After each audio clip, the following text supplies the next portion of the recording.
Assalamualaikum warahmatullahi wabarakatuh. Kaifa halukum kelas 6 Ibnu Batuta.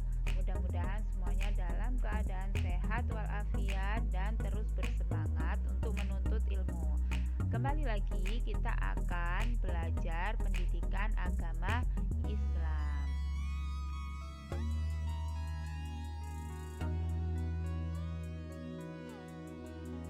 Kali ini kita akan belajar tentang adab makan dan mengkonsumsi makanan yang halal dan baik.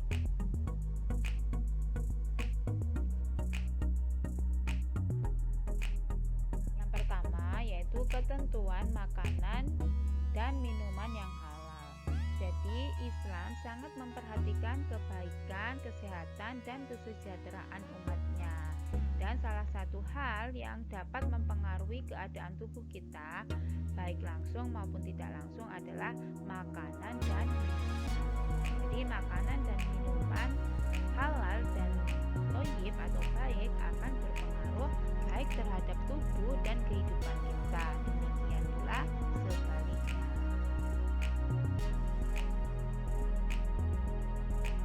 Nah, apa sih halal dan thayyib itu? Halal adalah sesuatu yang diperbolehkan untuk dimakan dan tidak dilarang oleh hukum syara. Sedangkan thayyib atau baik yaitu makanan bergizi dan bermanfaat bagi kesehatan. Jadi ketika kita akan makan atau mengkonsumsi sesuatu, yang harus kita perhatikan adalah dua hal berikut ini ya. Jadi halal dan juga thayyib. Jadi misalkan saja itu makanannya halal, jadi tidak haram ya, jadi tidak mengandung babi gitu ya. Tapi tidak thayyib. Kenapa tidak thayyib? Misalkan sudah kadaluarsa, nah itu sudah tidak thayyib lagi, jadi tidak boleh kita makan ya. Jadi syaratnya ada dua, harus halal dan juga harus thayyib. Atau misalkan thayyib ya masih bagus, barangnya masih bagus,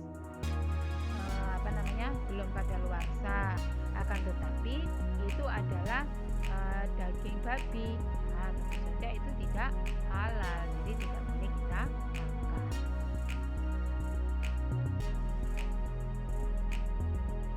Syarat halal suatu makanan. Jadi yang pertama, halal karena zatnya atau bendanya itu tidak dilarang oleh hukum syara ya. Yang kedua, halal cara mendapatkannya. Jadi mendapatkannya dengan cara yang halal, jadi tidak mencuri misalkan, bukan hasil korupsi misalkan ya. Kemudian yang ketiga, halal karena proses atau cara pengolahannya.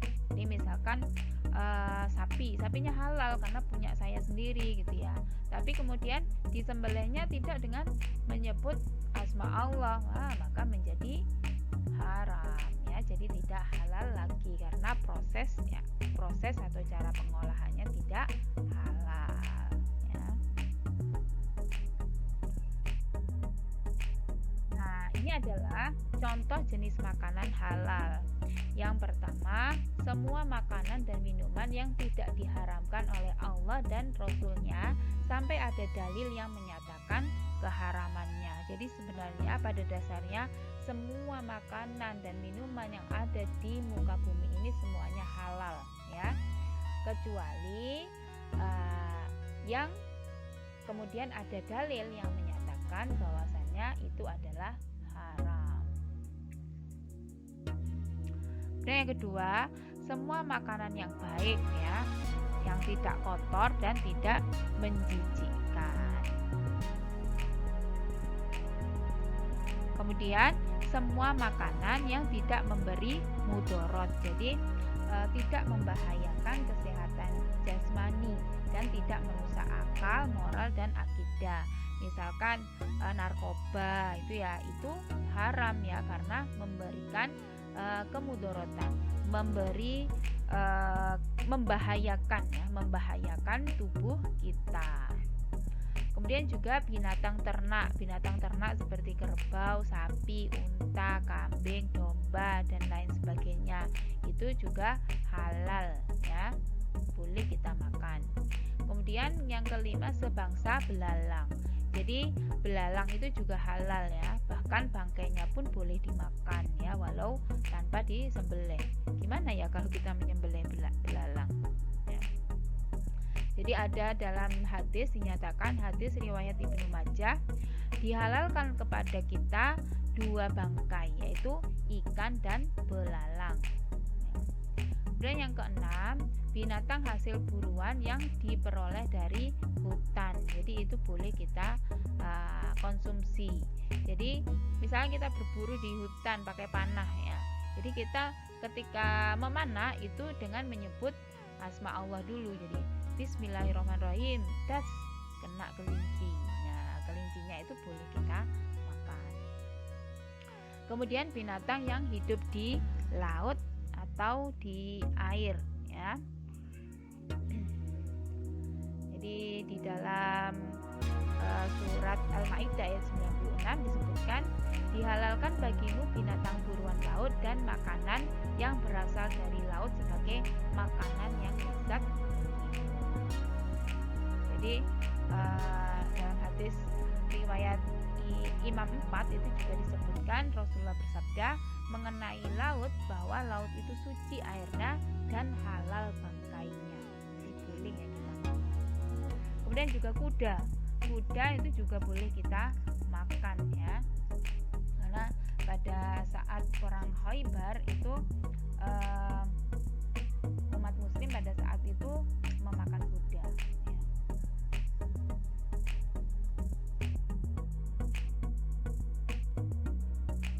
Manfaat mengkonsumsi makanan yang halal. Jadi ketika kita mengkonsumsi makanan yang halal, kita akan mendapatkan ridho Allah Subhanahu wa ta'ala, karena kita sudah taat ya dengan perintah Allah. Dan yang kedua, rizki yang diperoleh membawa berkah dunia akhirat serta mendapat perlindungan dari Allah Subhanahu wa ta'ala. Yang ketiga, membawa ketenangan hidup dalam kegiatan sehari-hari. Itu tercermin dalam kepribadian jujur dan sikap apa adanya. Jadi kita jujur, walaupun tidak ada orang, kita tetap memakan makanan yang halal dan thayyib.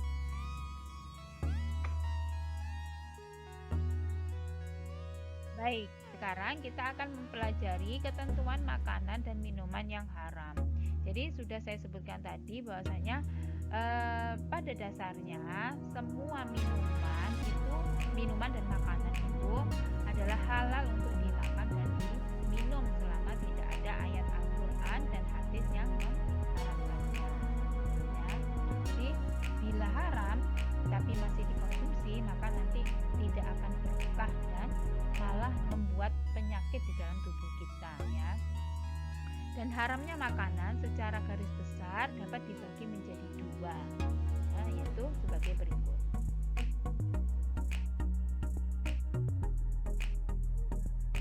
Yang pertama yaitu haram lidzatihi. Jadi hukum haramnya itu berasal dari makanan itu sendiri yang sudah haram, yaitu ada daging babi dan segala sesuatu yang mengandung unsur babi.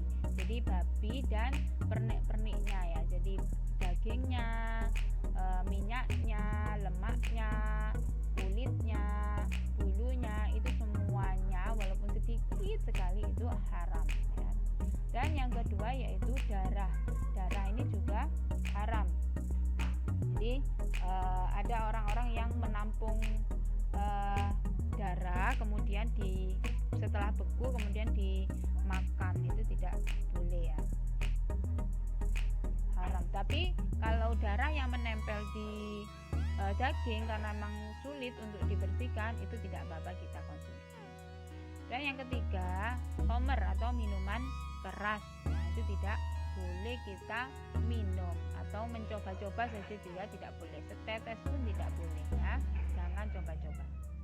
Yang keempat, binatang buas yang bertaring dan semua jenis burung yang bercakar yang dengan cakarnya mencengkram atau menyerang mangsanya. Jadi binatang buas yang bertaring misalkan macan, singa ya tidak boleh kita makan. Dan burung seperti elang ya, elang itu kan cakaknya itu untuk mencekram, untuk mencabik mangsa. Kita tidak boleh kita makan.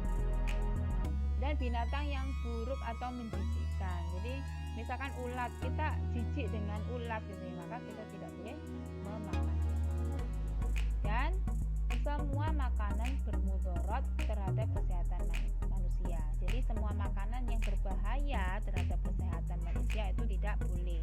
Misalkan narkoba, itu kan sudah jelas ya, bahayanya itu sudah jelas. Maka kita tidak boleh mengkonsumsinya.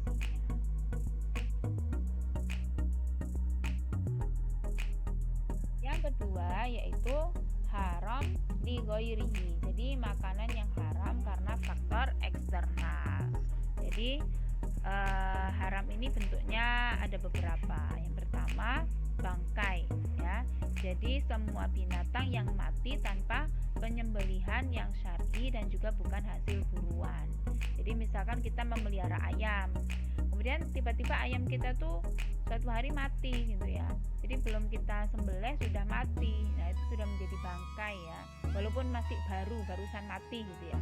Jadi tidak boleh ya, tidak boleh kita makan karena itu sudah bangkai. Jadi berbahaya untuk kesehatan. Jadi haram.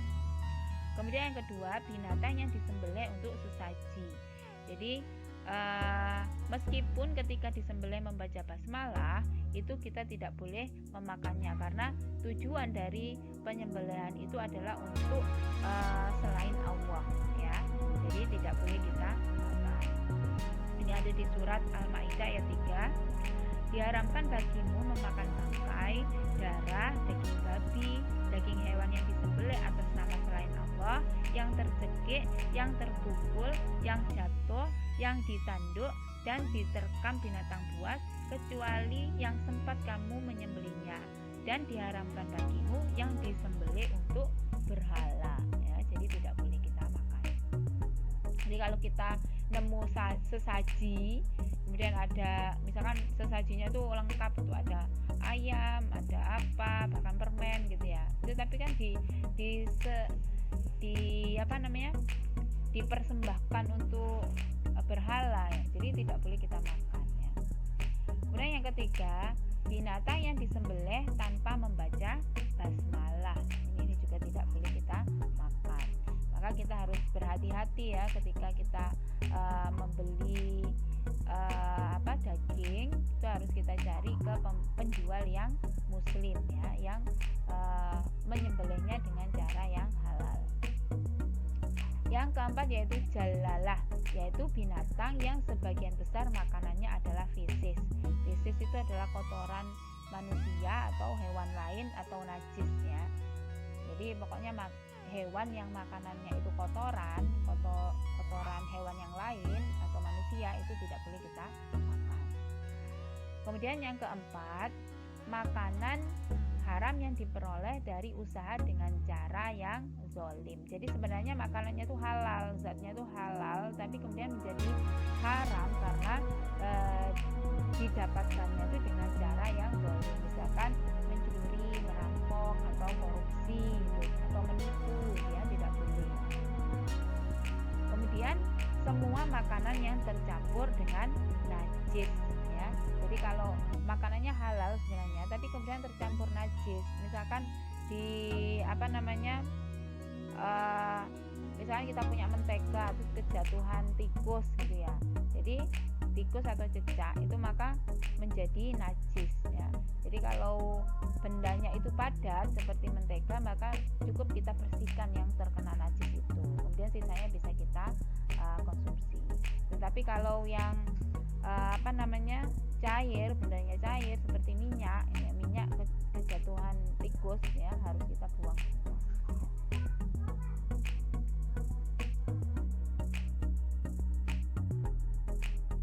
Akibat memakan makanan dan minuman haram. Jadi jika kita memakan atau mengkonsumsi makanan dan minuman haram, itu akan tidak baik bagi diri, fisik dan psikis kita ya, tidak baik ya.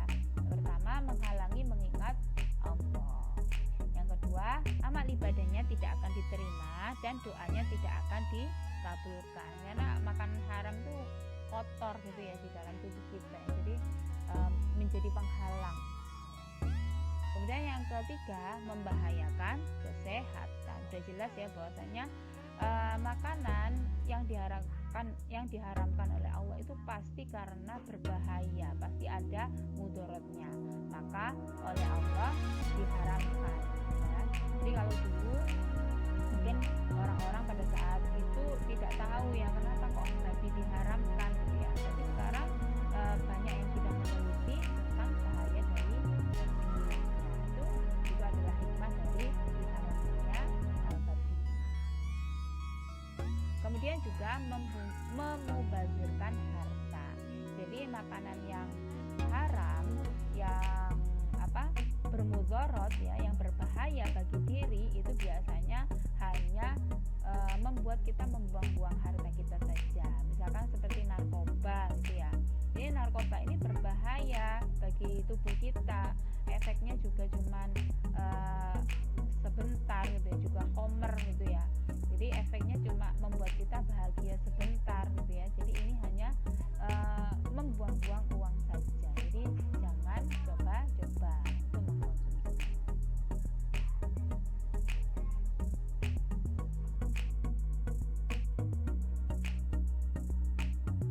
Baik, adab makan dan minum. Jadi di dalam Islam juga ada aturan-aturan ketika kita makan dan minum yang harus kita perhatikan. Yang pertama, sebelum menyantap makanan ini juga ada adabnya ya. Yaitu yang pertama, ketika sebelum makan ya, berniat makan dan minum untuk menambah kekuatan agar dapat menjalankan ibadah dengan baik. Yang kedua, tidak makan dan minum berlebihan atau melampaui batas yang diperlukan tubuh. Jadi mungkin karena enak itu makan tidak ya, jadi sesuai dengan kebutuhan tubuh. Yang ketiga, makan dan minum dengan teratur. Nah ini lebih baik ya daripada misalkan seharian tidak makan, kemudian malamnya makan banyak sekali 3 porsi ya. Itu tidak sehat ya.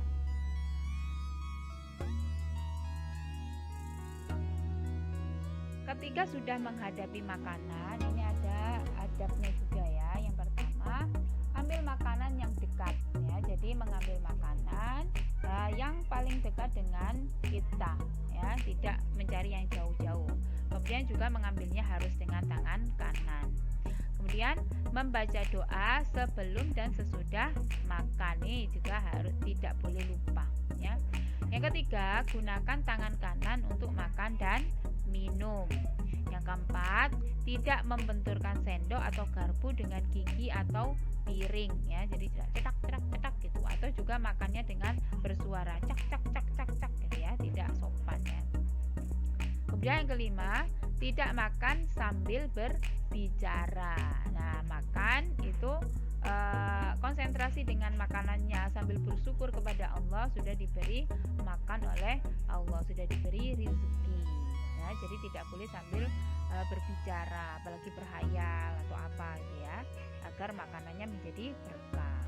Kemudian tidak meniup makanan dan tidak sambil bernafas ketika minum ya.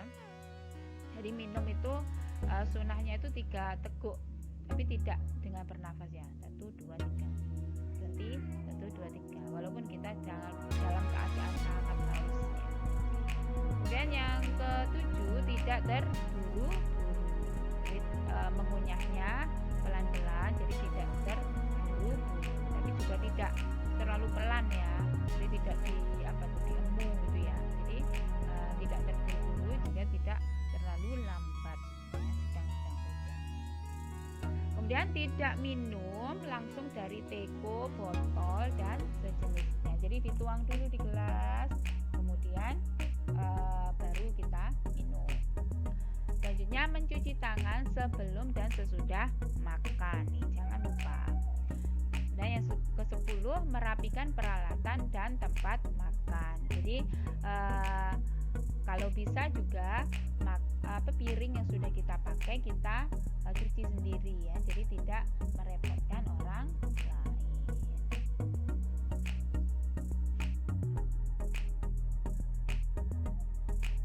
Ada sebuah hadis riwayat Muslim an Abi Abdillah Jabir bin Abdillah al-Ansari radhiyallahu anhuma anna rajulan sa'ala Rasulullah sallallahu alaihi wasallam faqala ara'aita idza shallaitul maktubat wa sumtu ramadan wa ahlaltul halal wa haramtul haram wa lam azid ala dzalika syai'an adkhulul jannah qala na'am rawahu Muslim.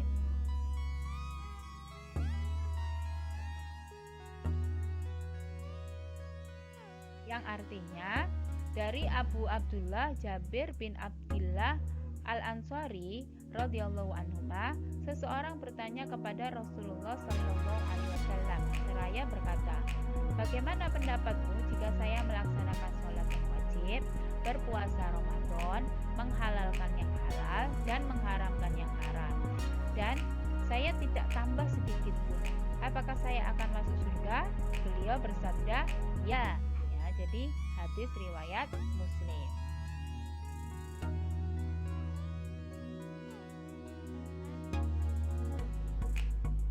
Kandungan dari hadis tersebut adalah yang pertama, setiap muslim dituntut untuk bertanya kepada ulama tentang syariat Islam. Jadi jika ada syariat yang kita tidak tahu, kita harus bertanya kepada ulama. Ulama itu adalah orang yang lebih mengerti ya, lebih tahu, yang sudah belajar agama. Jadi kita tidak boleh bertanya pada orang yang tidak tahu atau mengambil hukum sendiri.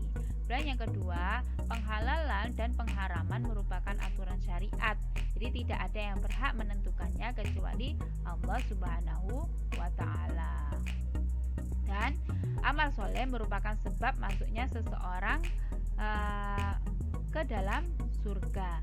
Jadi makan makanan yang halal itu juga termasuk amal soleh yang mudah-mudahan bisa menghantarkan kita masuk ke dalam surganya Allah.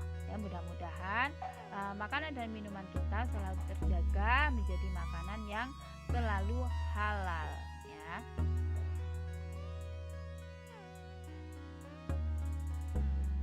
Alhamdulillahirrabbilalamin. Itu tadi materi kita pada hari ini. Mudah-mudahan bermanfaat dan menambah semangat kita dalam mencintai Allah, Rasulullah, juga Al-Quran, dan menambah semangat kita untuk berperilaku sholih dan sholihah.